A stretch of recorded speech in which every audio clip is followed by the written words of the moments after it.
আসসালামু আলাইকুম everyone. I hope আপনারা সবাই অনেক বেশি ভালো আছেন। আলহামদুলিল্লাহ আমিও ভালো আছি। আর সবাইকে শুভ নববর্ষ, বাংলা নতুন বছরে আপনাদেরকে অনেক অনেক শুভেচ্ছা।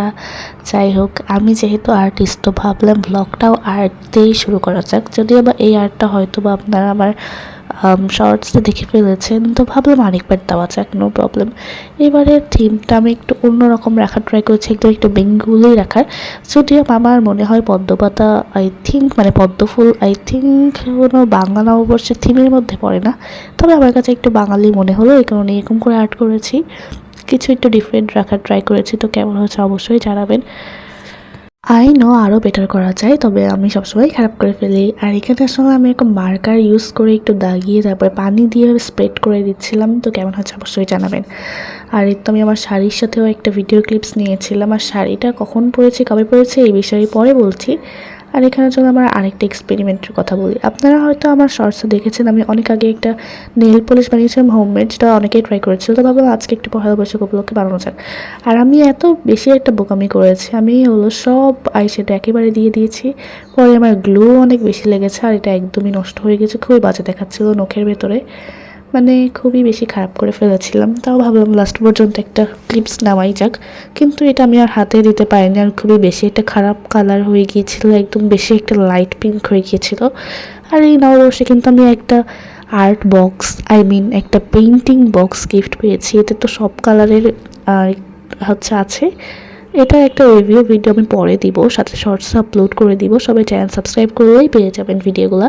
আর এটাই হচ্ছে আমার নববর্ষের ফার্স্ট আউটফিট। আমি নববর্ষের 2টা আউটফিট রেডি করেছি।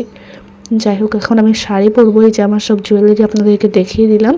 আর এখন একটু এক নজরে আপনাদেরকে দেখিয়ে দিই আমি কী সেজেছি, যদিও বা খুবই বাজে সেজেছি।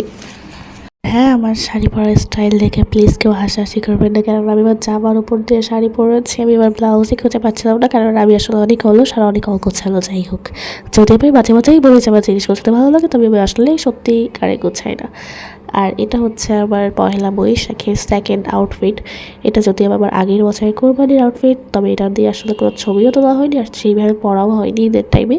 তো ভাবলাম যে এটা হোয়াইট কালার যেহেতু, তো নববর্ষেই পরা যাক। আর আমরা হচ্ছে ফ্রেন্ডসরা মিলে ঘুরবো ভেবেছিলাম। আমরা যদিও অনেক ছোট, তবে আমরা একা একা ঘোরার প্ল্যান নিয়েছি, দেখেছেন কত সাহস। অনেক স্ট্রাগল করার পরে আমরা ফ্রেন্ডসরা আসলে সবার প্যারেন্টসদেরকে রাজি করিয়ে তারপরে ঘুরতে পেরেছি।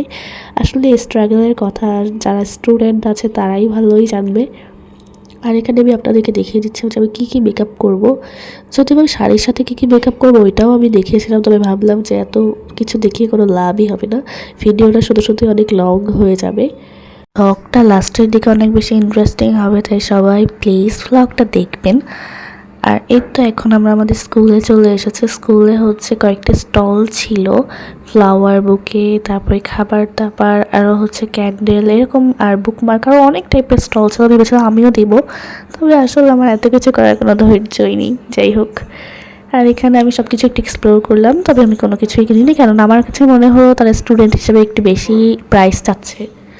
আর পহেলা বৈশাখ উপলক্ষে আমাদের স্কুলে আলপনা দেওয়া হয়েছিল, যেটারও একটা ভিডিও ক্লিপস নিলাম, খুব সুন্দর আঁকা হয়েছিল। এটা আমাদের একটা টিচারই আর কি আর্ট করেছিল। আর বরাবরের মতো এবারও আমার আজকের ভ্লগে এক এক টাইমে এক এক রকম ভয়েস হয়ে যাচ্ছে। আর এখানে আমরা ফ্রেন্ডসরা মিলে একটা ট্রেন্ডিং ভিডিও বানানোর ট্রাই করছিলাম। এটা আমরা প্রায় 10 বার রিটেক নিয়েছি, তারপরে ফাইনালি হয়েছিল, তাও বেশি একটা ভালো হয়নি। যাই হোক, ফ্রেন্ডসরা মিললে তো আসলে অনেক হাসি ঠাট্টাই হয়, এই কারণে আর কোনো কিছু পারফেক্ট হবেও না।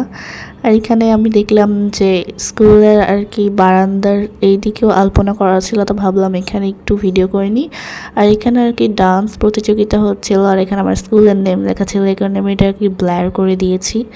এখানে অনেক সুন্দর সুন্দর নাচ করছিল। আর তারপরে আমরা একটা ট্রেন্ডিং ভিডিও বানালাম আবার, এই যে একটা ট্রেন্ডিং আছে এরকম গ্রুপ ফ্রেন্ডরা মিলে বানাবো, এটাই আর কি করছিলাম। যদিও বা এই ভিডিওটা আমি ব্লারই করে দিয়েছি, কেননা এটা আসলে আমরা অনেক বেশি ফানি ফেস করেছিলাম। আর এমনি তো ভিডিওটা এত বেশি সুন্দর হয়নি, বাট ভাবলাম যে আপনাদের সাথে শেয়ার করাই যায়, তাই একটু ব্লার করে দিয়েছি। যাই হোক,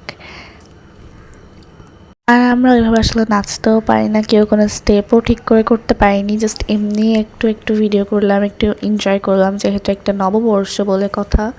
আর এখন আমরা চলে যাচ্ছি পৌর পার্কে। আর সামনের আসলে আমার কোনো ফ্যামিলি মেম্বার্স নেই, এগুলো হচ্ছে মানুষের ভিড়, মানে মানুষের এত এত ভিড় ছিল, আসলে পা রাখার মতো কোনো জায়গা ছিল না। তবে আমি ট্রাই করেছি একটু ভিডিও করার, আসলে ভিডিও করার মতো কোনো মানে পরিস্থিতি ছিল না, মানে এত ভিড়। তাও ট্রাই করলাম একটু ভিডিও করার। এখানে একটা স্টেজ ছিল, মানে যেটা প্রতি বছরই আর কি নতুন নতুনভাবে সাজানো হয়, আর অনেক সুন্দর গান গাওয়া হচ্ছিল। আর অনেক আমরা এখানে ঝর্ণাটার কাছে এসে কিছু ছবি টবি তুললাম। এই ছবিগুলো আসলে আমি কমিউনিটি পোস্টে দিয়ে দিয়েছি, আপনারা চাইলে আর কি দেখে আসতে পারেন।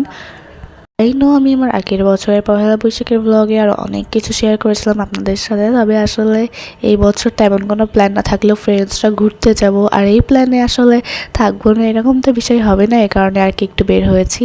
আর তা না হলে আসলে তেমন কিছুই করা হতো না, হয়তো আমি জাস্ট শাড়ি পরে কয়েকটা ছবি তুলতাম আর ওইগুলোই পোস্ট করে দিতাম, এরকমই আর কি।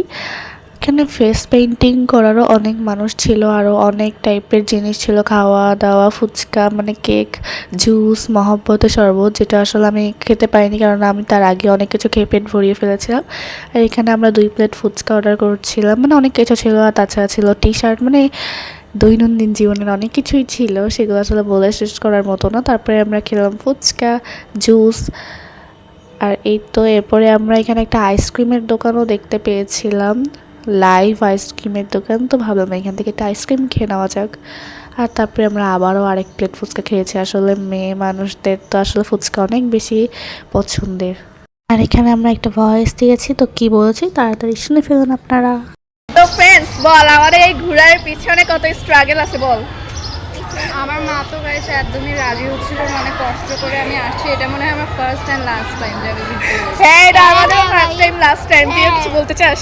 আমার মা তো জীবন আমার এই পৌর পার্কে একা ছাড়তো না, আমি মিথ্যে কথা বলে গিয়েছি। সেই একটা অনুভূতি, এটাই লাস্ট টাইম জীবনের। আই থিঙ্ক আজকের ব্লগটি আপনাদের কাছে ভালো লেগেছে, তো ভালো লাগলে লাইক কমেন্ট শেয়ার করবেন এবং চ্যানেল সাবস্ক্রাইব করবেন। আল্লাহ হাফিজ।